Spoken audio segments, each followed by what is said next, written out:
What is up, everybody, and welcome back once again to the Don't Shoot Disc Golf podcast. And we've got an echo, perfect, just what I was hoping for, but at least we know we're live. So yeah, welcome back, everybody. This is episode number 62, and tonight's guest is going to be Mr. Derek Robbins. But first, I want to give a little shout out to my sponsors. Thank you so much to Disc Golf UK for sponsoring the podcast, and to Ollie Simonson from London Disc Golf Community for making the YouTube stream happen. All the best, Ollie. I hope you're okay. So yeah, without any more ado, I want to welcome you all back to the show. The new graphics from last week, still getting used to them myself. And I want to welcome my guest. And this week's guest is Mr. Derek Robbins, Quarry Park extraordinaire. All things British disc golf seem to go through him, and he's with me tonight. So if we ask you to unmute, and you should be live on the podcast. Hi, Derek. Hello, Harry. Hello, welcome back. Thanks for coming on once again. I think this is your third episode, maybe? Yeah, I think so, yeah. Cool, thanks for joining me once again. It's been a little while. And how have things been going? Pretty good, yeah. The course is coming on well. We had a busy summer. There's lots still happening. There's always something happening at Quarry Park. Our wood carver's back in this week, so there'll be some more sculptures. Very good. How's the fundraising for the Big Eagle going? We're some way off with the Big Eagle. So I think what we're going to do is we'll do some more sculptures, because I want to use the big trunks of cedar lying down, and some other good things. I mean, the guy who does the sculpting, Graham, he's got as all artists do, he sees things and he has an eye for what they can be. So that's quite exciting, just to give him free rein and see what he comes up with. But we have some fun ideas for the big tree trunks. Thinking of a little bit of a henge type thing. Just take 5 or 6 big sections of trunk about 2.5 meters, put them in a sort of semicircle around the back of one of the greens, and then put some more timbers over the top. And then I don't know whether this will happen. This is just an idea I have, but maybe in the front of those, so looking towards the basket, we would have some of the all-time greats of disc golf. So you'll be there looking at the green, and behind you you'll see these big pillars, and there'll be Ken Climo and Paige Pierce and that'd be amazing. Paul Macbeth and whoever. So I think that would be hilarious. So you're taking the traditional podcast topic of who would be on your Mount Rushmore of disc golfers and visualizing it in reality. I love the idea. Yeah, it is. Yeah, that's pretty much it. What a great concept. I'd love to see that. Yeah, but we do have a bit of a logistics problem, is how do we move sections of tree trunk? They're going to weigh probably between about, I'm guessing somewhere between 270 and 350 or even 400 kilos. But they've got to go uphill, over a fence, through a fence. It's, got to sort that one out yet. Yeah, you're going to have to wait for a really firm ground and bring some kind of forklift or something, maybe. Yeah, well, the ground's not going to get any firmer than it is now, so it'll need to happen soon rather than later. Otherwise, it'll be very difficult. Makes sense. I think we're kind of talking about Quarry Park news. I'm proud of my new graphics, so I'm switching us to say Quarry Park news. There we go. But yeah, they're very exciting, and of course you've got lots of other stuff going on at Quarry Park with the new short course and the new land. Why don't you give everyone an update a little bit about? The new land. So it's almost exactly a year ago that purchased that, and obviously spent a while working out where the holes would go for the short course, because the idea is to have a new short course separate from the original course, and that will make things flow a lot better when the course is busy, because we won't have the short and the long course conflicting with each other. Sure. So that's the plan. But then also for the big tournaments, we still use the black course mostly for Saturday play. When you want 2 rounds of tough disc golf, it's probably going to take at least 3 hours to get around. But on the Sunday, have 1 round for everybody, and then that will be on the sort of a much extended course, utilizing 4 holes on the new land. And if we get it sorted in time, and there's quite a bit of work required for this, but if we get it sorted, then also extending some of the holes on the existing black course. Cool. We'll see how that goes. It's not finalised. There's a fair bit of work to do to clear passage. Yeah, that makes sense. Yeah, I'm looking forward to seeing it. It should be fun. Yeah, and of course we've got 2 big tournaments coming up. So we have the Quarry Park Masters, which sold out several months ago, and that's been organised by Wayne Davey and Jack Goulden. So that's great that they're organising it. That's something off my plate, which I'm very grateful for. So that's last weekend in September, and then the middle of October on the 16th and 17th we have. And the title for your next section, we have the British Open. We do. Should we talk about that now? Why not? Let's. We're blitzing through our topics today, but yeah, British Open. So registration came out this week. It did, yes. Slightly delayed by about 40 minutes. Yes. Yeah, I haven't used Disc Golf Scene before, and so obviously wasn't quite familiar with. I set up staged registration, but there was a registration date and time, and there was a stage registration date and time. I didn't get it quite right. But anyway, it's opened up. Yeah. I haven't checked numbers today, but I'd imagine that we're certainly more than 30 people entered. I don't know if you've been keeping an eye on that or not. I'm checking as we speak, but I had a little look earlier. We're on 32 out of 84. Yeah. So I'm hoping that we'll get quite a lot of open players, because this is a B tier tournament, and part of the requirement of that is to pay out 700 or 800 euros. So I'm hoping that we'll get at least what we did for Quarry Park, where I think we had 34 Pro Division, 50 Am Division. If we can get something like that breakdown, then that will help on the finances.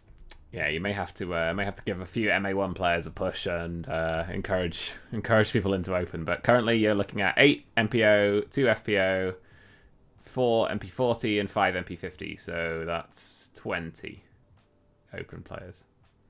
Yeah, well, that's pretty good start. That's a good start. And I think I was catching a little bit on the news today, saying, and I don't know whether this will affect so much overseas visitors coming to the UK, but it sounded like some of the restrictions on travel were being eased. Because I know there'll be a lot of European players who'll be keen. I've obviously we've seen with Croydon, I think there's quite a few players coming over from Iceland. Yeah, I think what I was reading on the news earlier was that they would be announcing more changes for the 1st of October. So it might not give them a huge amount of time to figure out travel plans, but it'd be good to be able to get some more European representation. Yeah, well, I know there's lots of players in Europe that want to come and play Quarry Park. I mean, obviously I saw a lot of them at European Championships, and they follow what's going on at Quarry Park and on my personal Facebook posts. So it's every golfer's dream is to have their own course and sure. Create the holes and run it as make a living from it. So a lot of people are very keen to come and see how it's going. Definitely, yeah. Bucket list stuff for some people, so it'd be really good to get a few more European players over for the big tournaments. So what's the plan for? I know there'll be a lot of people listening, perhaps later on, who want to play in this tournament but are not 900 rated yet. What's the plan with the tiered registration? Yeah, was fully expecting from the start that we would be lowering the requirements on the registration. So certainly, I say certainly, I mean, you just see how it goes really. But I was thinking that there might be a chance that it would fill with rating of 875 and above. It'd probably go lower than that. It'd probably go down to 850, but we might do that in 2 stages. Sure, that makes sense. Goes. So for those people who are just a few points off, they've got a shot potentially, and then if you're a newer player or still getting into the touring scene in the UK, then just gonna have to wait and see. Yeah, it's interesting to see how the British Open develops in the future, because the idea when it was going to be part of this British Isles tour, British and Irish Isles tour, whatever it was called, was that it would not have many divisions. It would be, I think, Open and maybe MA1. I think because of a little bit to do with the lateness and there not being other existing tours, and I've kept it similar format to how we did with Quarry Park, so there are more divisions. Yeah, makes sense. But it'd be interesting to see what discussions come through about tour structures and competition structures for next year. Yeah, but this year, Well, while we're talking about it, next year there's been a consultation post go out. It was an email from the BDGA go out to everybody and ask us to give your thoughts on the tour structure for next year, on what they can do differently to this year. I know it's been a bit of a growing pains year for the BDGA this year, because there's been quite a lot of the number of players competing for places at tournaments has gone up by a significant margin. The number of tournaments has kind of stayed static. COVID and stuff has restricted a few people's tours, like we've not had mods, had a few less Scottish events. Obviously we cancelled the British majors this year, so it's going to be really interesting to see what people's feedback is. And big respect to the BDGA for asking for feedback from everybody. I know there's been quite a lot of criticism on social media this year that they've had to pick their way through, so nice to get a chance to comment. It's quite a thankless job, I think, being on the BDGA board, because obviously it's volunteer positions and they have to do quite a lot of work and deal with people like me telling them they're doing it all wrong on Facebook. So appreciate them reaching out to people and asking for their ideas. What are your thoughts on the situation, Del? On BDJ generally, or competitions? Kind of competitions, yeah. I think we're at the stage where you can't run all the divisions and have a tour that satisfies them all without specialising the tournaments. The trouble is, if you say we're going to have 5 tournaments and these will qualify you for something, then you've got to make sure that people can enter all of those tournaments. It gets to the stage where I know there are observations about, particularly with the Masters, the Quarry Park Masters is such a big event, and then also maybe the Croydon event after that as well, quite fairly big Masters divisions. So in a way, if you don't get into those tournaments, then you're really struggling for the points. Yeah. So one thing I was thinking was maybe there's separate tours for. There's a set of tournaments which are your qualifying tournaments if you're an Open player. There's a set of tournaments which are your qualifying tournaments if you're Masters. Maybe we can sort of specialise the tournament scene. I haven't thought this through fully, so this may not work out. It may be rubbish. Yeah, it's certainly. At the end of the day, the tournament directors have to be on board with it as well. But you could have priority for certain groups. Yeah, that's an interesting concept. I like the idea, actually. I think it stays fair to being able to give everybody a chance to play, but also give people a chance to qualify for events and stuff. But you do, like you say, you do need probably significantly more events run so that there's enough space for everyone to play to qualify for things. But yeah, the demand's certainly there. If people, it's just the time investment for tournament directors is it's such a huge thing. Like we're running a 1 day at Cotswold View in 2 weeks. Well, next weekend now, and we sold out 72 places and a 30-person waiting list in about 3 hours or something. So wow. yeah, we were sold out in 2.5 hours, and then the waiting list just went up and up. So the demand for, especially for 1 day events, is certainly there. 1 day sanctioned events, especially if there's BDGA points available. So it'll be interesting to see if the BDGA are able to kind of capitalize on this growing tournament popularity and provide some kind of structure that makes sense for multiple tournaments to be run on the same day, even potentially same weekend. I know there's been some issues with that this year, with B tiers giving double points and taking priority over C tiers, and there was the drama, I guess, with this weekend's tournaments that we're going to talk about in a little bit. The Croydon Cyclone being announced after the Felingary Invitational, and I think it was about 45% of the players dropped out of one tournament to go play the other because there was more points available, which is a bit unfortunate for the tournament directors of the first one. But there's a lot more behind the scenes of that story that I don't want to get into, and communication issues. But yeah, the structure needs to make sense for the sort of this growing scene that we've got. The way it always worked, which is kind of what we're doing this year, was always fine because you were getting 30 players show up to your tournament, and there was no competition for placements, and there was 16 tournaments a year or something. So if you wanted to play all of them, you probably could. But the times are changing. Yeah. I mean, it is difficult. It is difficult to, everybody wants to play certain things, and well, can't have everyone playing everything. Maybe there's need for specialising one way or the other. I think the other thing which would be interesting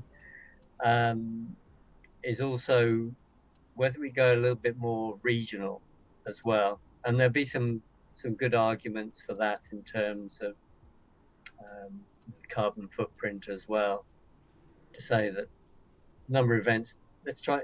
I mean, obviously you do need the tournaments there to take part in. We don't want to necessarily sort of say, well, you're from outside this region, you can't play in it. But if there was some way of getting more regional qualifying going on, then I think that would be good. And it's convenient for people that have to travel so far. Yeah, I think carbon. That's certainly a great idea, and I think it's something that we will see going towards in the future as we get things like that. But I think one of the main problems with that is number of courses.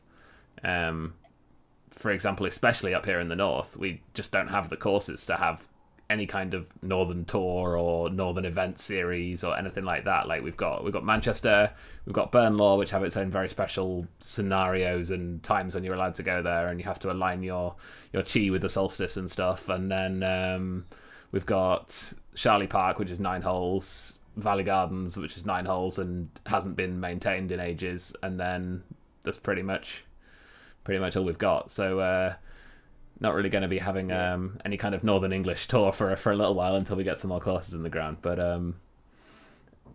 I think certainly the concept of local players having priority, or local players getting an early registration or something is something that we could see going forward. And in fact, it's something that we did here in Manchester earlier in the year for our first tournament this year. We had club members only, which doesn't necessarily mean that you've got to be a local player, but I mean you've got to go out of your way to sign up for the club first before you can sign up for the tournament. And we sold out our 90-player 1 day to club members only, so it's certainly getting to the point where that kind of thing is possible. And I know Croydon did something similar. So yeah, I mean there's also possibility of just pop up courses. I mean, is the castle, well, you'll never remember which one, the castle and the keep, are they both yes, okay, C tiers? Yes, both of them would be a lot of compatible people for have got C tiers, those baskets, so Yeah, where you've got a 9-hole course, if there's the land available. To put Yeah, I 9 mean, temp holes in, yeah. yeah. In the early days, as you know, I've got a lot of history in disc golf. In the early days, we used to do that, and we used to do it with full weight baskets. So that the baskets at Quarry Park, the original ones, some of which are now at Bluebell, and they've probably moved on again after that. Yeah, they would be transported in cars, and it's quite a faff, but we did set up courses. Yeah, it's certainly a good idea and something that I expect we'll see, especially as I know Disc Golf UK are running an initiative where they have a full set of 18 baskets that you can kind of hire. Well, not even hire, they're free to hire, you just need to pay a deposit. And the only thing you have to do is drive over there in some kind of rent a van and go get them. So they're offering the opportunity. It's just whether we'll start to see some UK tournament directors go through the rigmarole almost of getting that done. I know I'm in discussions at the moment to run a few tournaments this off season. Hopefully, fingers crossed. And I was advised by Richard Hatton, who's obviously got experience of doing that kind of thing, to not do any pop-up courses, especially the first time round. So I think I'm going to take his advice and not try and bite off too much. Yeah. Yeah. Yeah. Tournaments, it's weird, but not obviously I've put on quite a lot, and conceptually it seems quite a simple thing, but they end up being very time consuming indeed.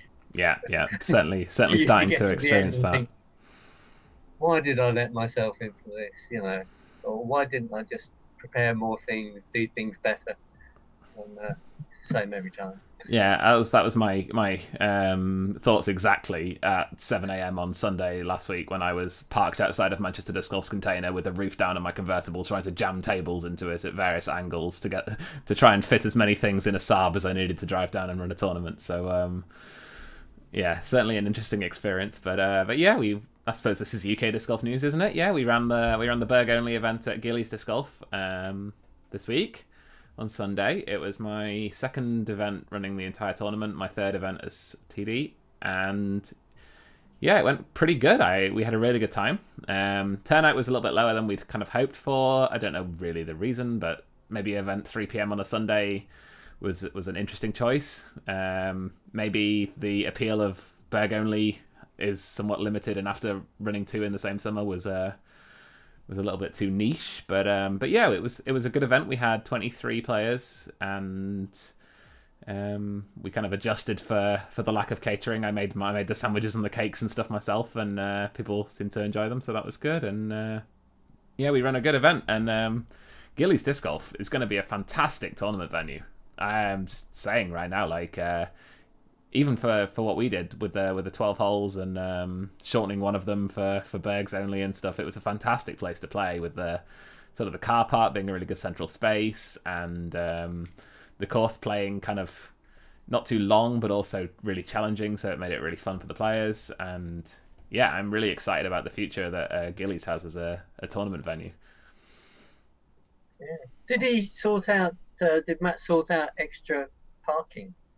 Because I guess with that number, you're okay with the parking he's got on site, but that was his problem with going to put bigger tournaments on. Is he's got to accommodate a lot of cars. So there's two things there. The first thing we did was ask for ride sharing, and we charged for parking, which kind of encouraged people to ride share. But we didn't want to profit off the parking, so we donated all the parking money to a charity. We donated to Mind, which I thought was quite a nice compromise, because it discourages people from driving. And I know a lot of people were actually dropped off, so that was quite successful. But also we raised 80 quid for charity or something, so that was pretty good. And then the other idea that Matt has is they're right across from the armories, so he's hoping that they can negotiate some kind of deal where they can borrow some of their parking for events. Yeah. But we'll have to see for that.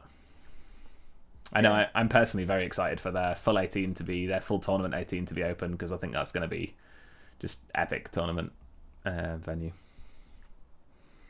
Yeah, no, I think it'll be a great addition. I know obviously you've been up to Bluebell quite a bit. You've got a great course up there. Yeah, which has obviously some similarities they've got, obviously Bluebell's got some more open areas as well, so it has a little bit more variety. But the woodland holes. Well, I guess obviously you've got Cotswolds as well with woodland holes. But it's definitely a nice addition to the array of courses available. Yeah, I really agree, and I think you're right about Bluebell being the more similar feel. I think when I'm at Cotswolds, it's compared to Gillies, it's almost claustrophobic. Like there's a few holes which like the ride holes which are more open, but then like when you're actually in the trees, it's kind of like okay, here you are. Here's an 80-meter hole. You hit this exact line, or you're in the trees. There's no forgiveness. Whereas Gillies, just with the trees being slightly more mature, it's like, okay, we'll pick one of these 3 lines that you can carve through the woods, and if you miss one of them, you might fall into the other one a little bit and still have a look. And it's a little bit, it's a different style, but then also the kind of range of angles is different at Cotswolds, where I think it's probably, I don't know if harder is the right word, but it kind of like, it tests your skill in a different way at Cotswolds. So I really love both of them. I love Woods Golf, and they're quite good contrasting courses, actually. So if anyone hasn't checked out Gillies or hasn't checked out Cotswolds, go check out the other one that you haven't played.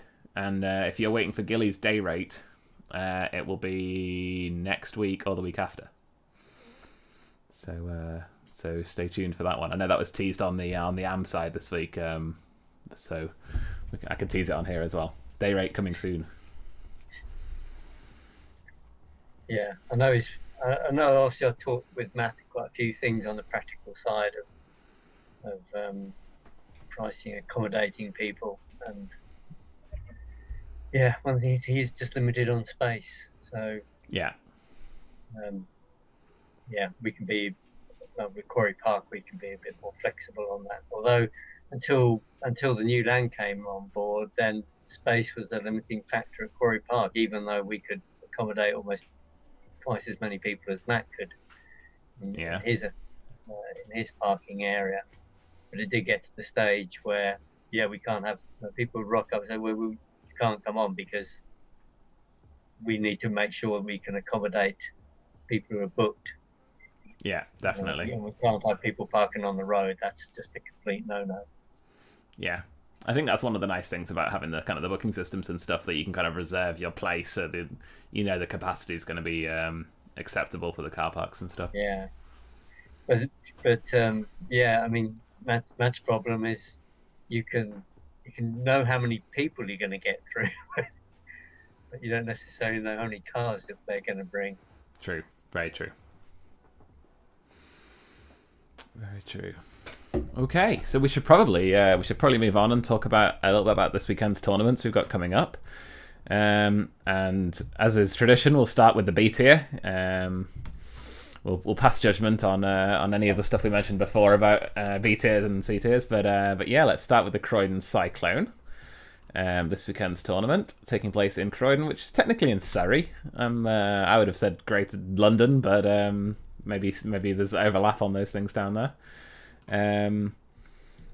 Hopefully, give me a second and we can get this screen share overlay working, and we can actually have a little look at the registration list. There we go. There we go. So we've got sold out field of 90 players at the Cyclone, and maybe the most stacked open division in UK tournament history. I'm not sure about that, but certainly a good quality open division. Yeah, maybe the best open division made up of solely British players ever. Not sure. We'll have to leave that on to the historians. But highest rated player there, Joe O'Brien, 10,010 rated, has maintained his 1,000 rated all season so far, and doesn't really look like he's going to stop. So that's impressive. We've got Noah Smithson, over 1,000 as well now, and Ben Davies 999. So we've got got 3 players higher rated than James Luton, which is not something you would have said on the British Tour very often in the last 5 or 10 years. But that's the situation we're in now, and it's pretty exciting. We've got 20 open players in total, and looking forward to seeing how they get on. Yeah, that should be very interesting. Yeah, it'd be a cool one to keep an eye on. And the Croydon course that they're playing, very hard.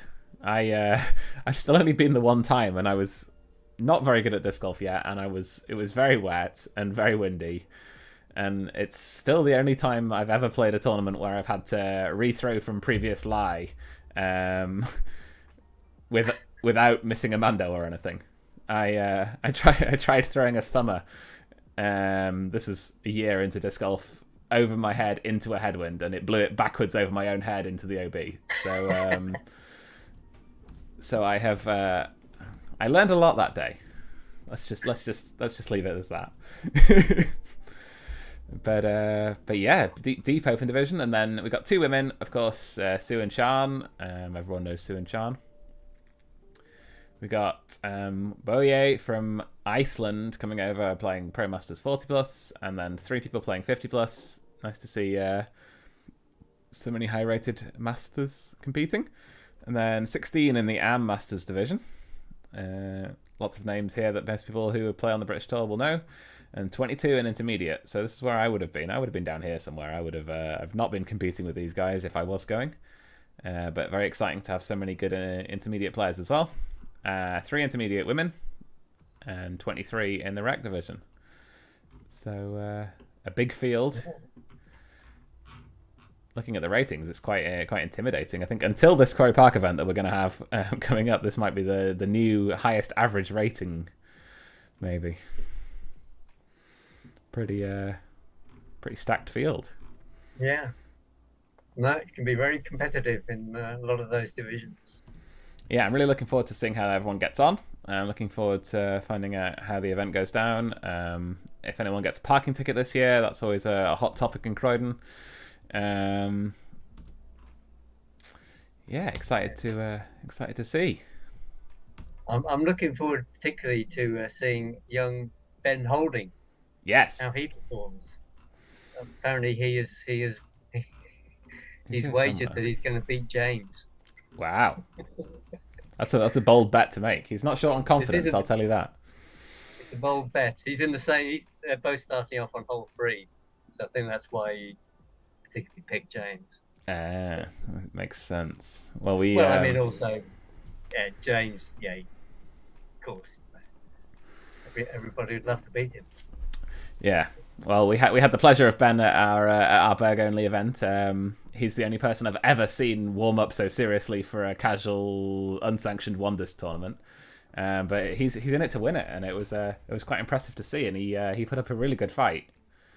He was only 2 shots off the win in the end, so yeah, it's cool to see. Well, the only time I played a full round, really, at Gillies was with Ben, and yeah, he aced a couple of holes. That's a good look for sure. And I look at his now. His rating's 928, and he's working on it. He has that exuberance of infinite amount of energy that comes with youth. Sadly, I'm lacking these days. So yeah, he can improve quickly. Yeah, definitely. I think he's moving up. Currently only got the one tournament, hasn't he? He's only got the Quarry Park Open last time. I was able to play with him in the last round there, and yeah, certainly was he was on a good round. I think, can't really remember. Yeah, there we go. Yeah, he shot a 60. I shot 72. So he smoked me by 12 shots in the one round we've played together. But it wasn't exactly my best moment of the season so far. So that's the Croydon Cyclone. Also this weekend, as previously mentioned, is the Felingary Invitational, where Dale and I will be. Late registration for this one, Dale.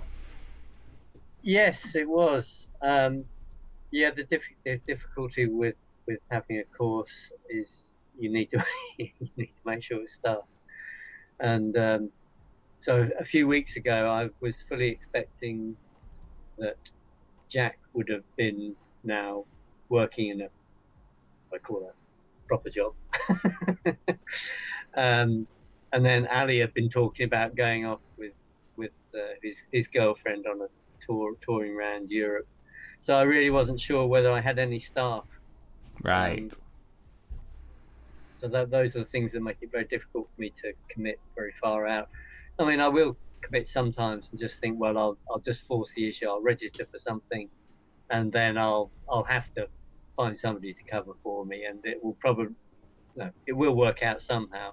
But I don't like to put myself or other people in that position of stressing over it. Sure.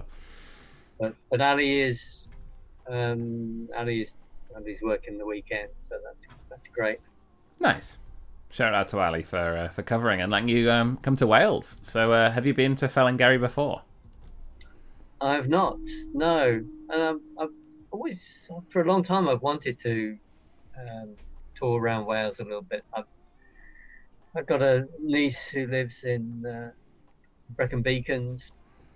I've been to Cardiff and I've been to Snowdonia a couple of times, but considering that it's not that far away, I really haven't seen much of the country.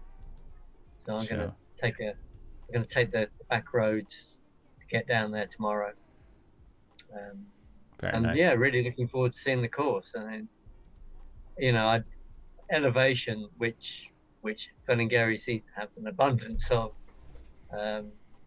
always makes for really exciting disc golf, I think. Yeah. Challenging. And that's what gets me buzzing, it's having to figure out, wow, okay, what do I do here?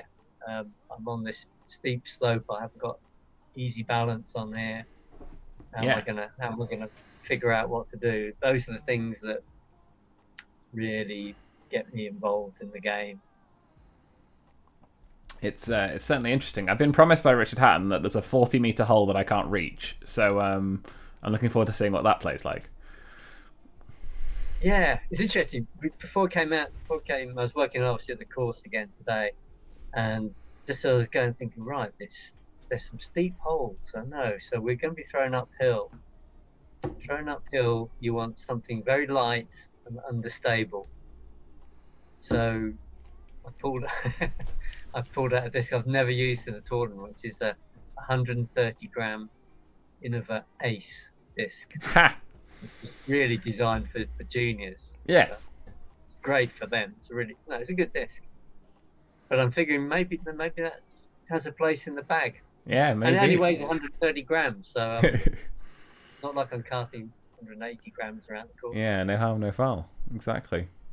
Yeah, I'm really looking forward to figuring out some of the new holes. Getting a chance to play a new course for the first time should be. It's kind of a rare treat, isn't it? It's like, especially if you're not traveling overseas or whatever. So it's a nice little chance to figure out what it's going to be like to play at a brand new place. I've never been to Felingary before either, so I'm really excited to check it out and go throw some new holes. Great value as well for the tournament. I'm very impressed with the value. I think I paid £100 maybe for three nights accommodation, 3 or 4 meals, a tournament including a player's pack with a disc in it. Like, I mean, sounds too good to be true to me. So I'm looking forward to seeing what it's going to be like. Yeah. I'm also going to get to meet. I had a message from a colleague of mine from several years ago saying, "Are you going to this tournament in Felingary?" It's completely out of the blue. No, I've not been in touch with this lady for several years. I had no idea that she'd actually moved out of the area. So right. said, yeah, I'm going to that tournament. Why do you ask? She lives in Newcastle, Emlyn. Wow. She lives, at the nearest village. That's fantastic. Small world. Yeah, definitely. So it seems like we've got 27 people on the PDGA page signed up. So we'll see if that's the full field. But either way, it should be a good event. I'm really looking forward to meeting up with some people I haven't seen for a long time. Some of the Scottish lot are going to be there, and a couple of people I know from Manchester heading down.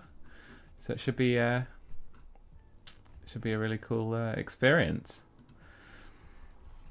Definitely looking forward to it. Yeah, I get to play with the Bruces. Looks like there's only 3 pro players. Yeah, well, you've got a good chance at taking the tournament down, and I believe the first prize is pretty cool. I think you get a trip to Felingary. Yeah, I believe so. So that's a nice little thing you can go try take down. Yeah, we'll give it a try. The competition is going to be pretty stiff, obviously. Both Ben and John are good players. They are. So we'll see how it goes.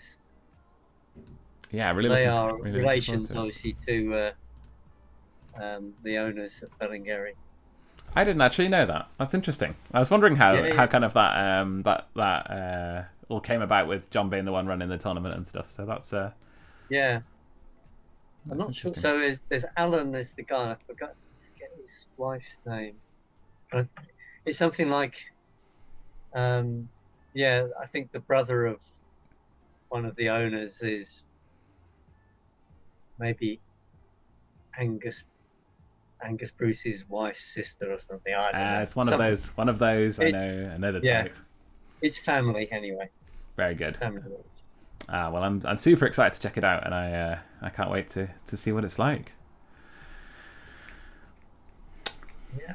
Cool. Well, I think that's pretty much all the topics we wanted to cover. Is there anything else you wanted to bring up tonight, Del? Anything you wanted to go over? No, I don't think so. Cool. No, I think that's what's going on. I'll just urge people, if you haven't signed up, if you're eligible and you haven't signed up for the British Open, please do so. It should be a cracking event, and this will be the first time that we have this sort of championship layout. And I have to say, I mean, obviously I am biased, but the new land is looking really good, considering it's in its first year. When you think it could look just bare field, but we've mowed fairways, so there is there's sort of rough grass on the side.